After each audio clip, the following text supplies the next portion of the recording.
Chapter 16, 17th day of October, 1679. Pierre's fingers teased the curls of his brown horsehair periwig lying on the table between the hidebound ledgers we were working on. Previous year's balance sheets and profit and loss books, debtors and creditors. Picking at stray hairs and winding them in or pulling them out, tidying them without thinking. On occasion he pulled hard at some hairs until they broke, and other times he gently stroked them in a way that distracted me from my task. But all the time he recited the things I read aloud, until he remembered them, or thought he remembered them. His memory often failed him these days. For many long evening hours I guided my husband in what I knew of the business law of our land, for even now he was familiar with that of France, but not of this kingdom. In the year of 1675, and again in the year 1677, I had guided him through 2 business hearings held against him, but now he was come against a tougher case, and should know some of the law himself. Together we had studied the fine points, yet whenever I tested him, they skirted his understanding, playfully flirting with him before flitting out of reach. The candle flickered and spat and threw moving shadows over Pierre's ageing face. I had thought it before, how vulnerable he looked with so little hair on his head, so grey and thin it exposed him for the old man he had become. But it did not compel me to judge him harshly, nor did it diminish my esteem for him. He had shot my heart with Cupid's bow, so that the arrow had found its mark and stayed true. His good character and fine standing held me forever captive. Despite my fond feeling for him, I suffered from great fatigue in the effort to impart my knowledge to him. I did not wish to diminish who he was by actions of sinful pride, but I feared his capacity for bookishness was as the stars out of reach. The facts stubbornly refused to settle in his head, more so now than before. The time was come to change the topic under discussion. If I was tired, he was more so. Captain Willoughby has done a fine job of collecting, Pierre, but there remains too many outstanding debts. It would be well if you could pay a visit to the more stubborn oysters. If you think I must, ma chérie, I will take a knife and open them myself. Though he could do nothing at this time of evening, Pierre took up his periwig as if glad to be given some useful action he could follow away from these ledgers, and pulled it close upon his head, hiding the deep worry lines on his forehead behind curls not yet set in place. I feared concern for his business was the cause of the lines, and prepared to reassure him on this point. But it was upon a different subject he then addressed me. Lizzie, my sweet, you and I know the captain well. Well, now we have taken him back into our society. He has lived with us nigh on half a year, and is apt to talk about his past enthusiastically, to the extent, I fear, he takes pride in his roguery. Worry not, dearest, I reassured my husband, placing my hand on his. It is for this reason he is most right for the collecting of debts and for the other tasks we set him. It is not for my business I worry, he said, though he makes light of his oft-told stories of past villainies and punishments. I sense and fear we must not trust him overly much. Not only has he confessed of his sins, Pierre, he has repented of them.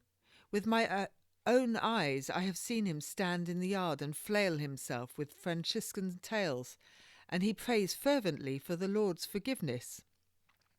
Before my eyes I saw those silver lines I had spied on Willoughby's bare back whilst he had bathed and in the summer sun.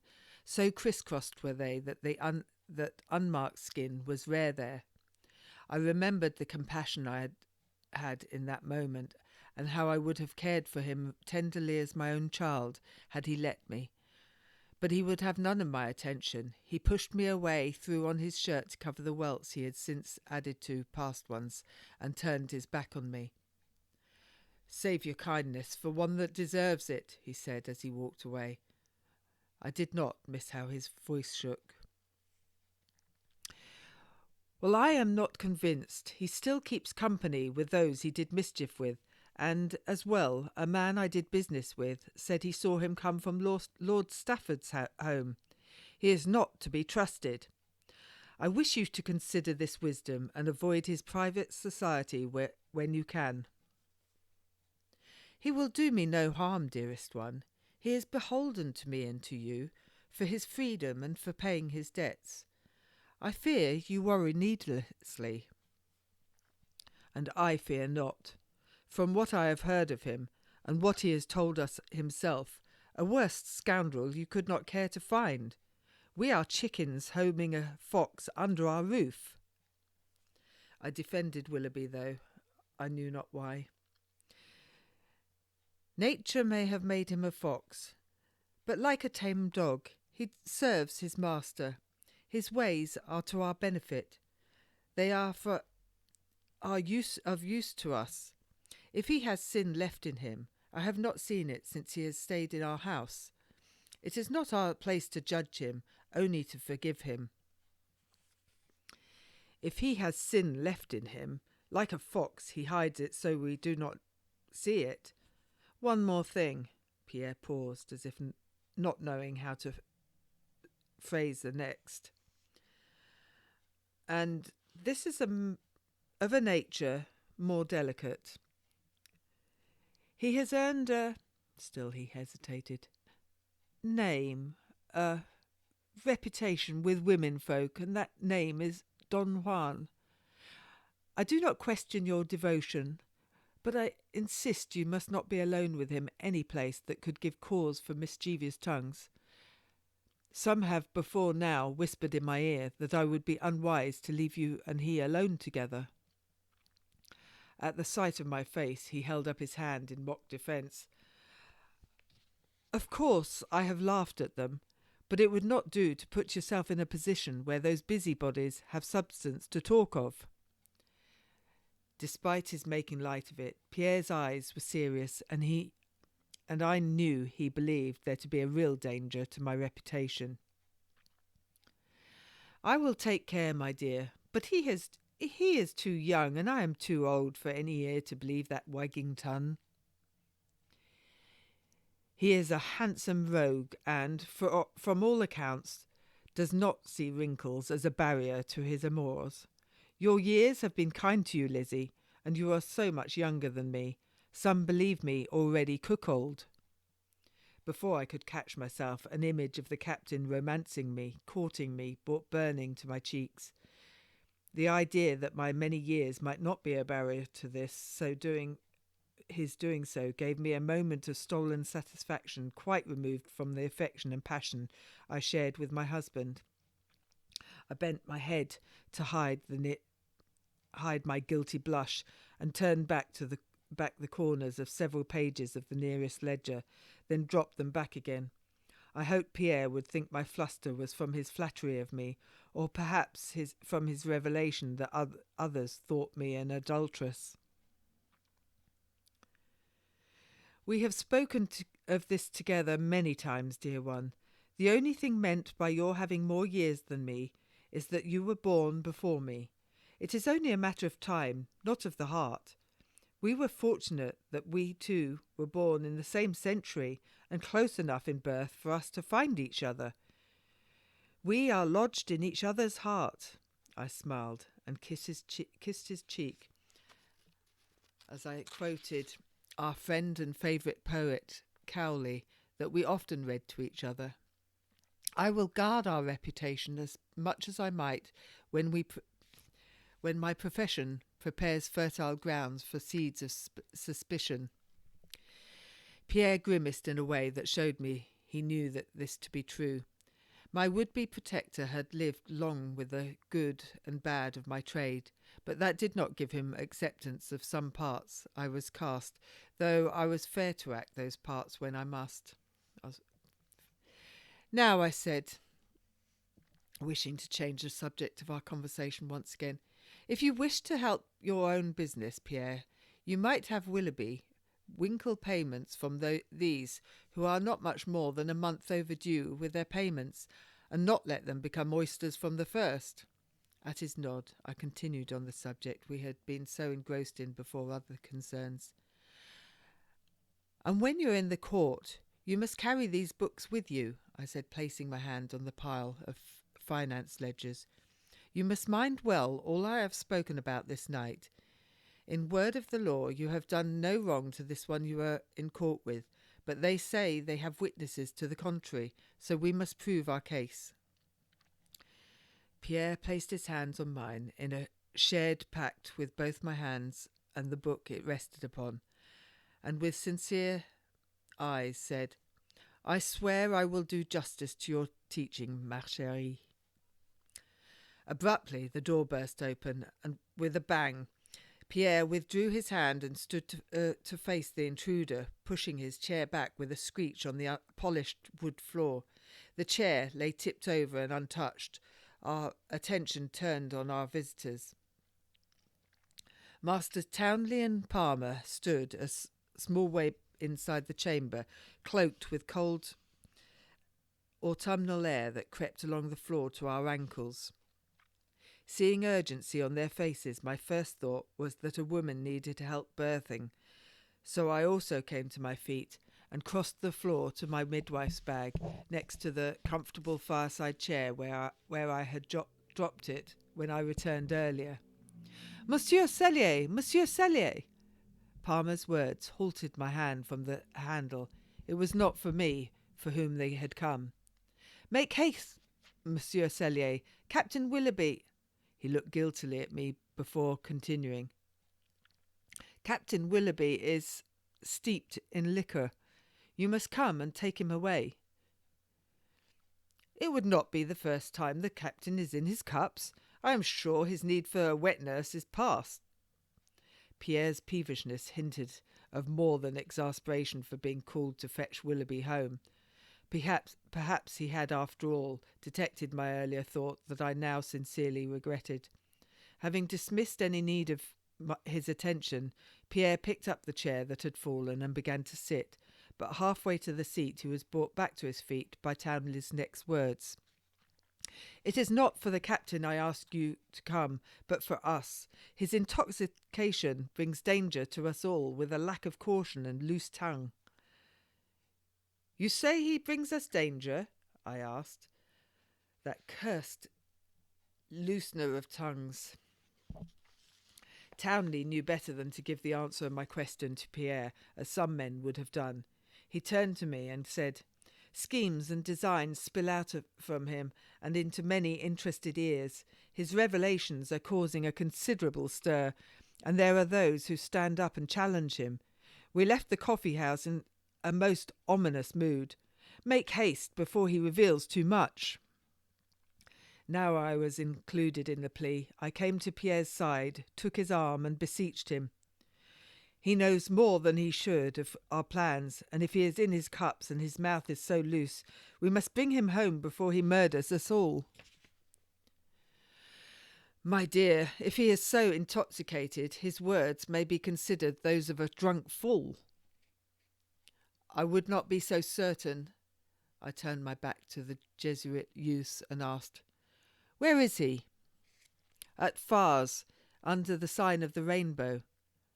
And as if my question was an agreement we would come, Townley then turned and left the room, with Palmer following close on his heels. The urgency suggested it would be prudent not to ignore it. I paused only long enough to see Pierre's nod that he would shadow us, blew out the candle we had been using to read the books, and did likewise. I could have taken a moment to fetch my cloak against the cold air, and perhaps should have, but did not reflect upon it, when the Rainbow Coffee House was only a short walk from our front door. It was a decision I would regret for every chilly step north along Arundel Street, then east along the Strand past St. Clement's Church on the left. But by the time we reached the inner Temple Gate in Fleet Street, I was hot and breathless. Soon after, we turned into Rainbow Court. The entrance to the coffee house lay behind the sign of the rainbow. I hardly noticed the stray swine that the beadle had missed grubbing in the plants by the door, except to make a point to ensure ours were locked up when we returned home. My mind raced ahead to the inevitable confrontation with Willoughby. Would he be at the rogues' table or the knights? Captain Willoughby's distinguishing trait was to weave engaging tales to interest and fascinate all, and so he would be undoubtedly welcome at any table at which he chose to sit. Though wives and mothers proclaimed coffee as a drying liquor, shrivelling their men's seed and enfeebling their men into apes, my own impression on entering diverse coffee establishments was of a reverse nature. A man could match any role he might choose in a coffee house so long as he could read, tell a true tale, or debate a point on something of the time. There, where men were equal to each other, it was only women that remained subordinate to men. Unusually, the pleasant temple courtyard was not filled with students of the law, so tonight we arrived unseen in the darkness. Even before we reached the door, we heard raised, angry voices. Pierre stepped past our two young visitors that gladly allowed him and pulled it open. Though womenfolk were not allowed, I followed close behind my husband, for I had been in many places women were banned, where some were particularly found. Plumes of tobacco smoke snaked around the top of the door jamb and escaped upwards into the star-filled sky, but did nothing to dwindle the thick, choking air inside. My eyes straightway stung with the mingling of wood smoke from the logs burning in the fireplace, spitting pig fat and smoke from the slanted rushlights hanging glowing on every wall, as well as the copious curls of tobacco smoke from at least one clay pipe at each table. Through the pane of separating glass at the far side of the room, coffee brewers ground black beans and boiled the huge vats, which we smelt a street away, ready for tomorrow's business, all in sight of the customers who had seen it so regularly they no longer truly saw it. If the lord, seated over there beside the bay window, looked out into the darkness, I knew they would see the temple court, and beyond that, the lanthorns of small and large boats glowing east and west along the Thames. But some talked earnestly and others listened, occasionally looking over to the scene in the middle of the place. And there he was, scarred but young, handsome, animated, and exuding masculine forcefulness, in the midst of the group of gentlemen trying and failing to restrain him and suppress his boundless spirit and his carrying voice. As usual, he was provoking other regulars with his disposition and the turbulence he exuded wherever he went.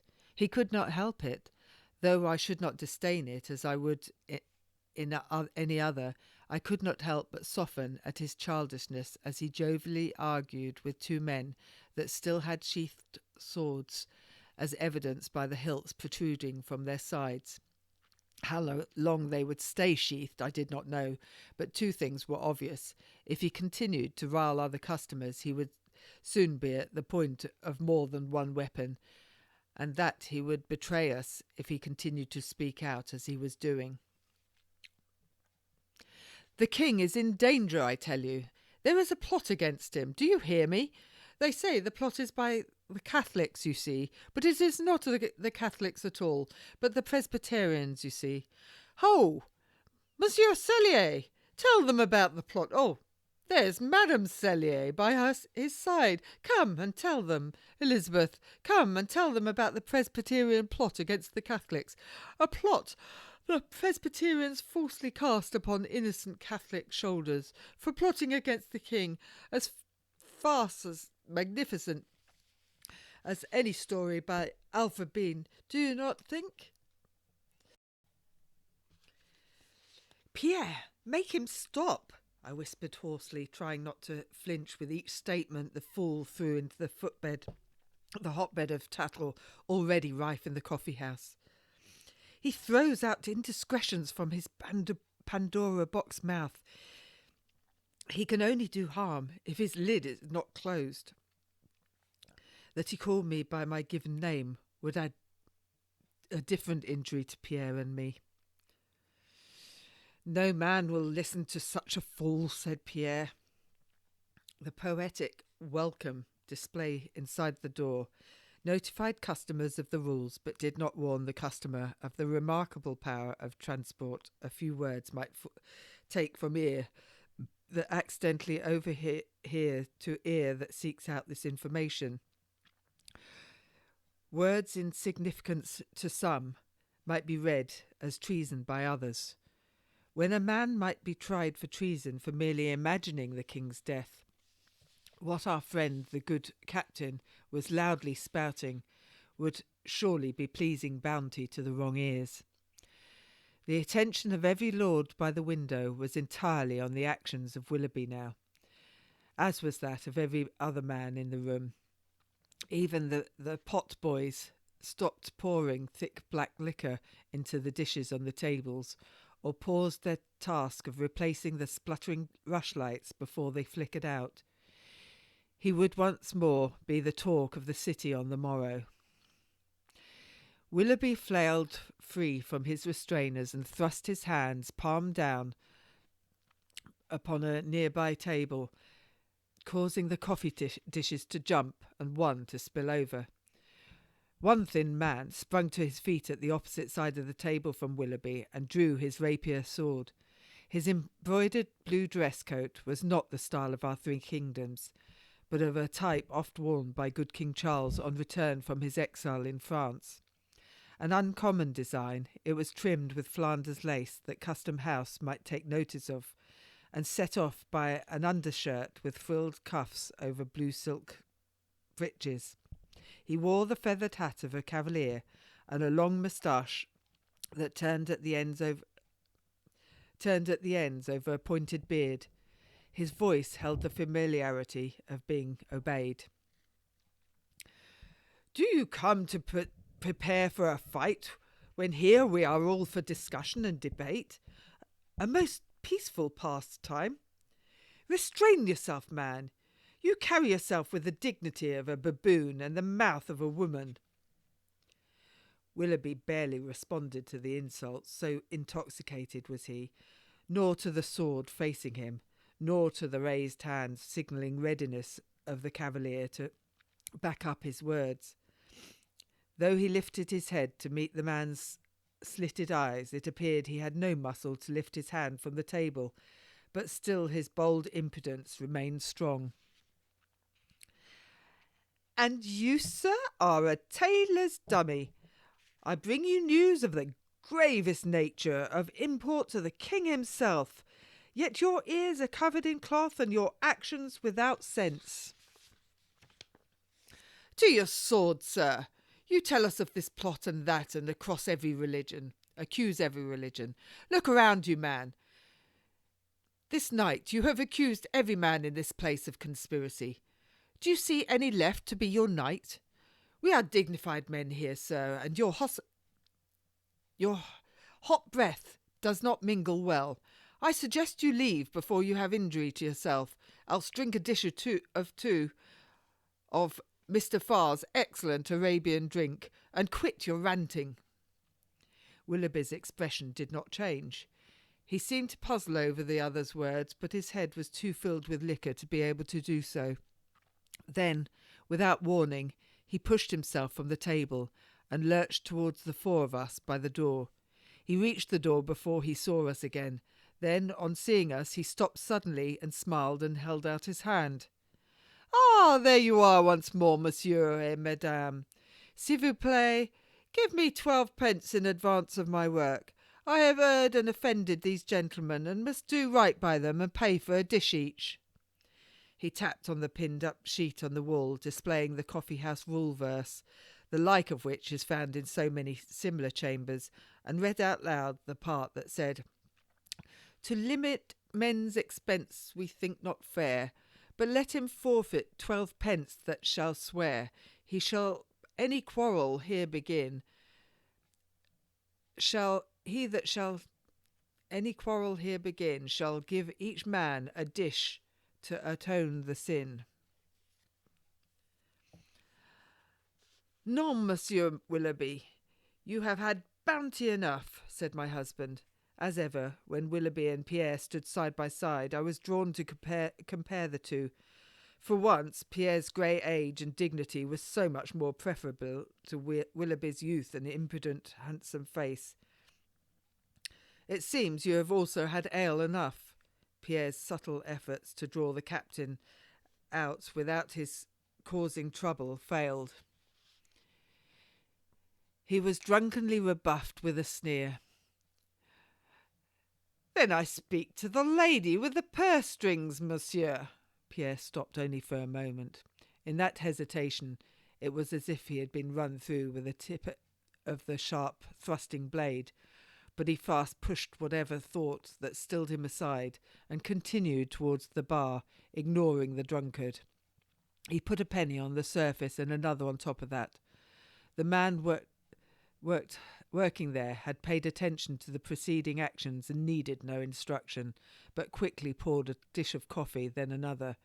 Pierre picked up the first and advanced upon Willoughby with it. Drink this, he said as he held the dish out to the captain, who looked at the black liquid in horror. Give me coins so that I might buy my own poison. Your sort of poison spreads out from the cup to corrupt everything around. I was uncertain whether Pierre referred to the drink or the man, but at this moment it was a fair point either way. How about you give me £1 on account of the work I have done so far?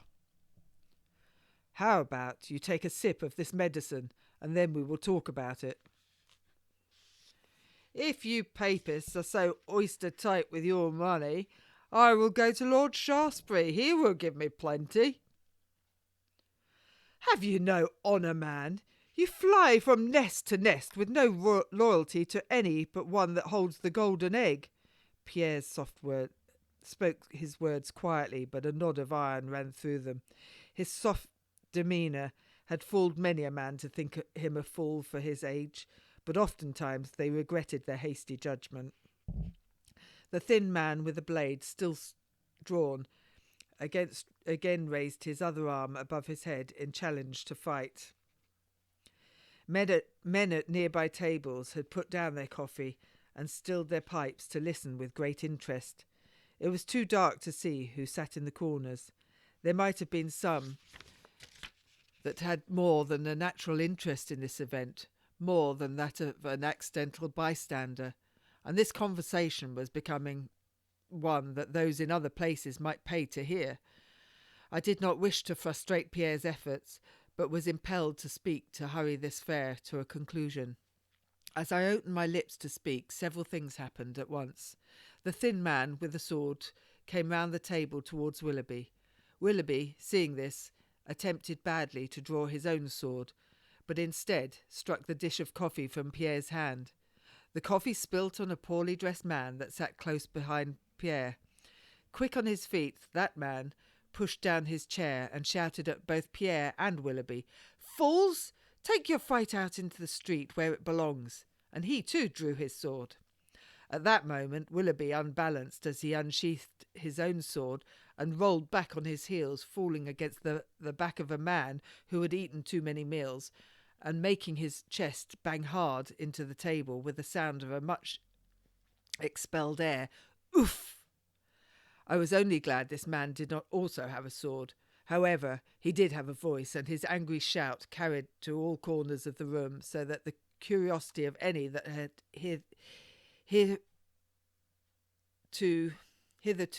continued their own conversation stopped to watch the excitement. He also had a strong arm, and thrust Willoughby off him so hard the drunkard flew back towards the poorly dressed man and his sword. The sniff of a battle, however small, had the effect of waking every man's senses, so that they were all obviously much aroused by their tension.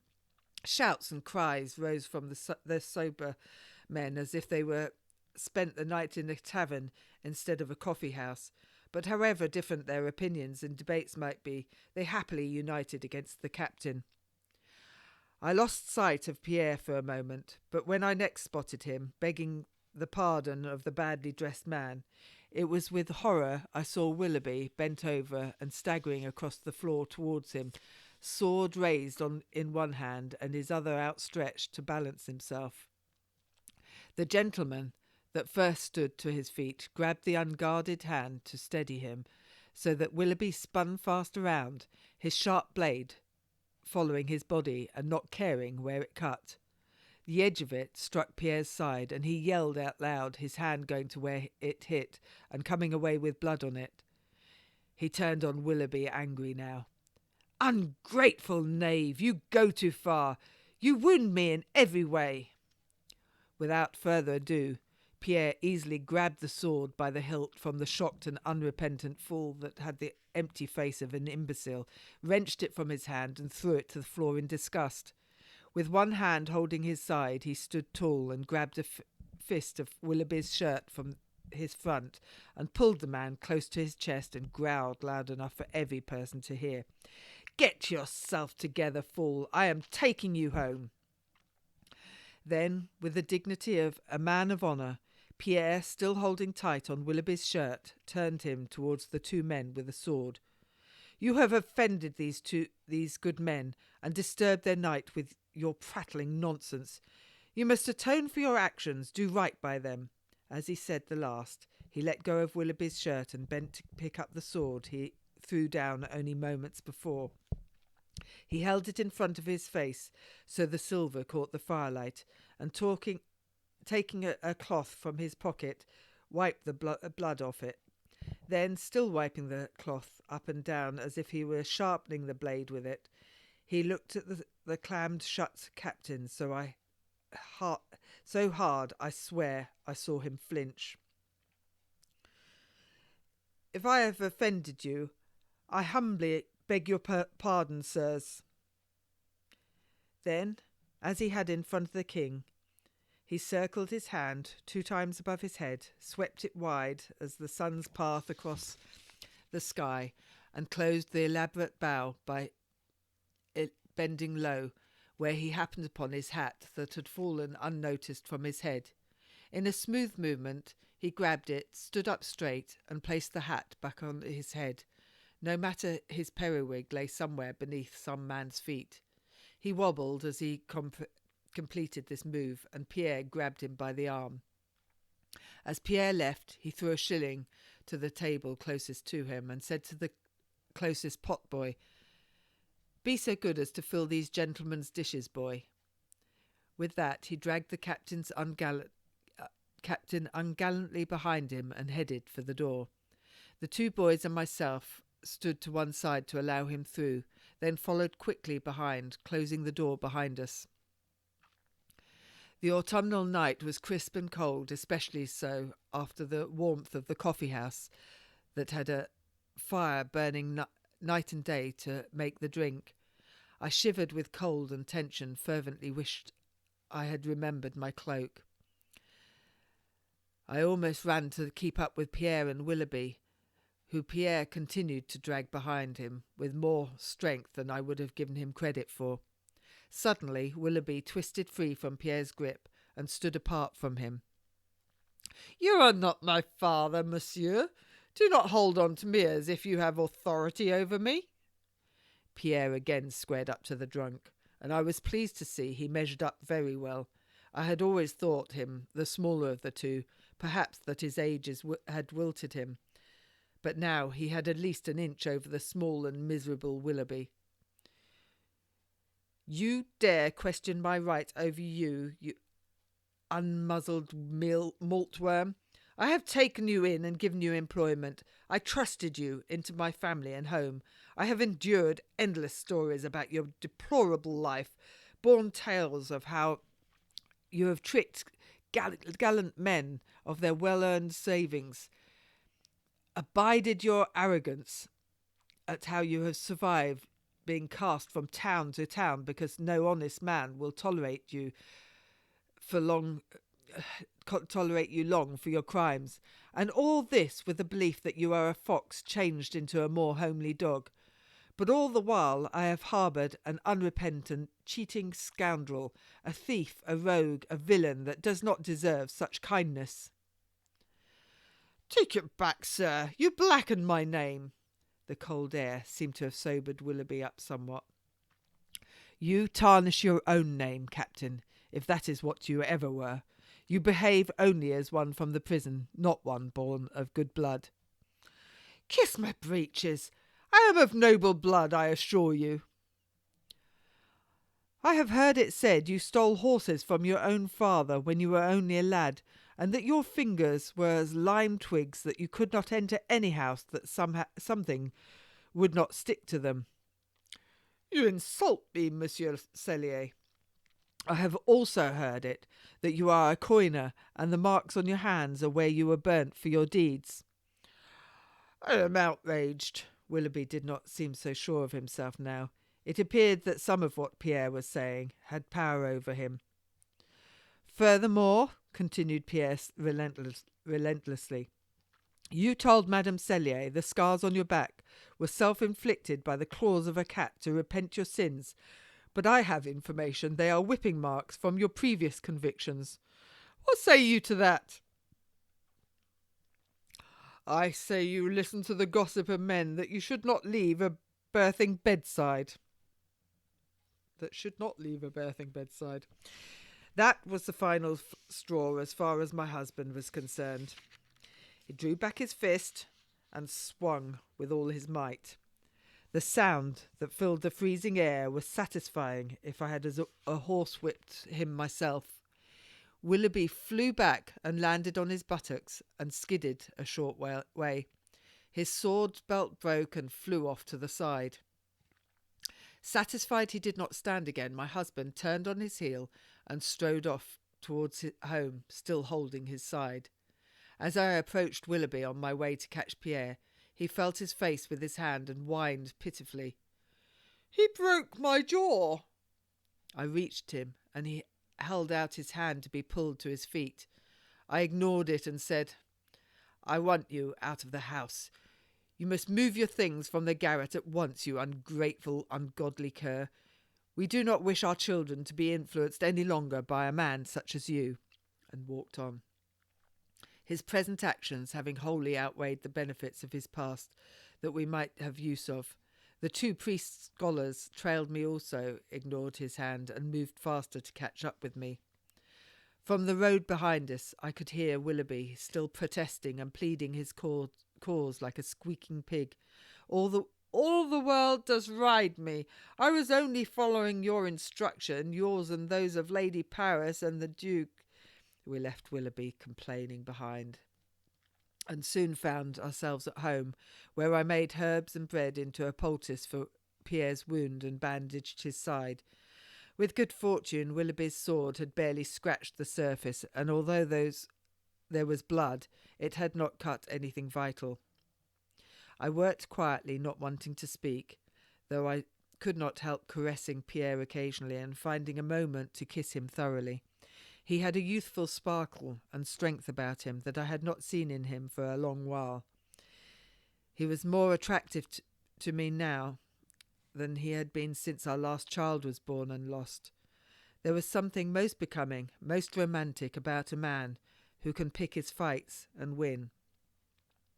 My thoughts jumped back to Willoughby sitting ungainly in the road. But what I had become, that I had lost my charity for a fellow man. I should be angry with him for showing his true self. But was it he I was angry with? I was the first to admit it was myself that incurred my ire.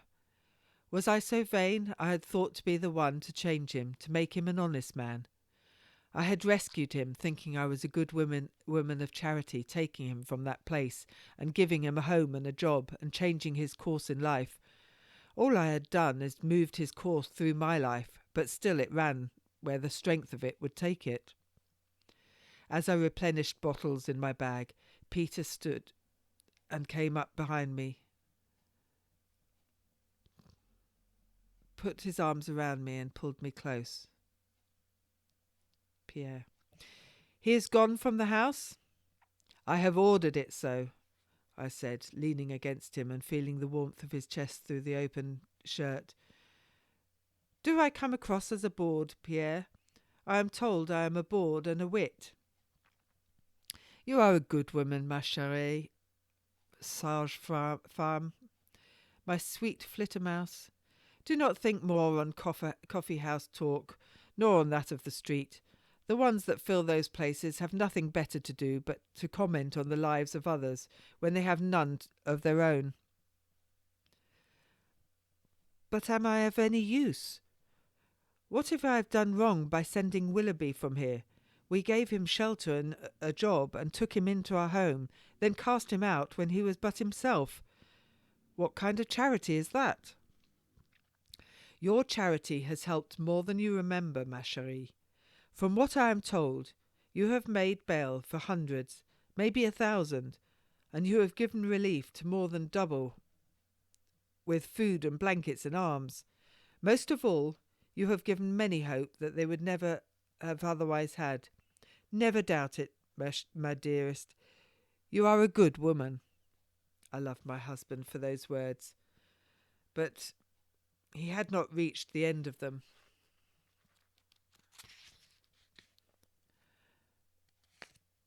And that is only one place in your life. For all the infants and mothers you have saved, you have earned a place beside the angels, and those you have saved will bear witness to that.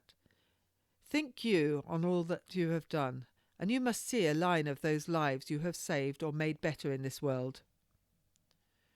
I could not help but argue.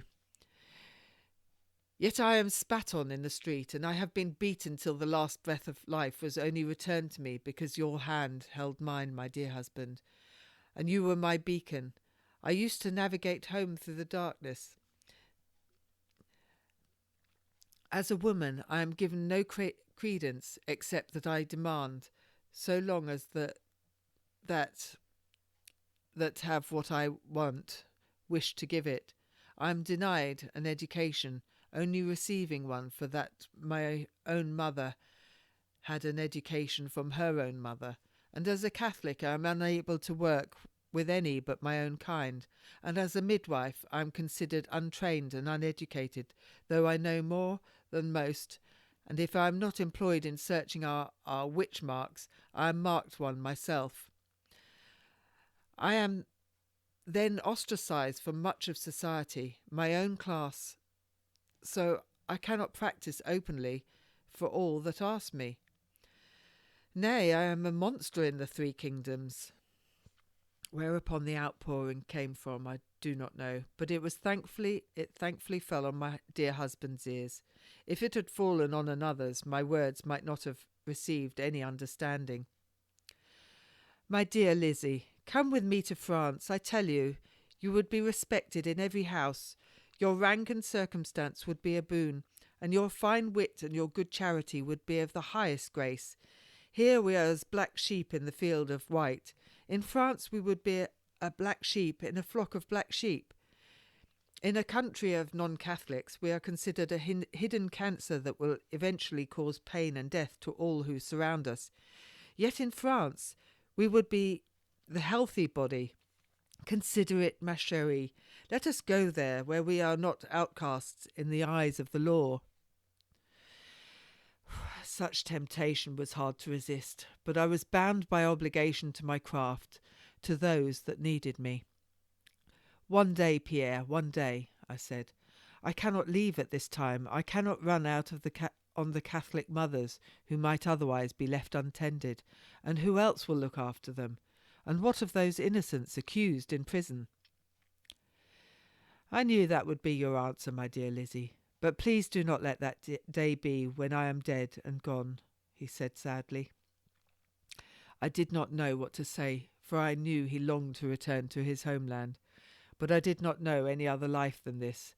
I could not imagine living in another place. I was needed here, where I could alleviate suffering and make a difference.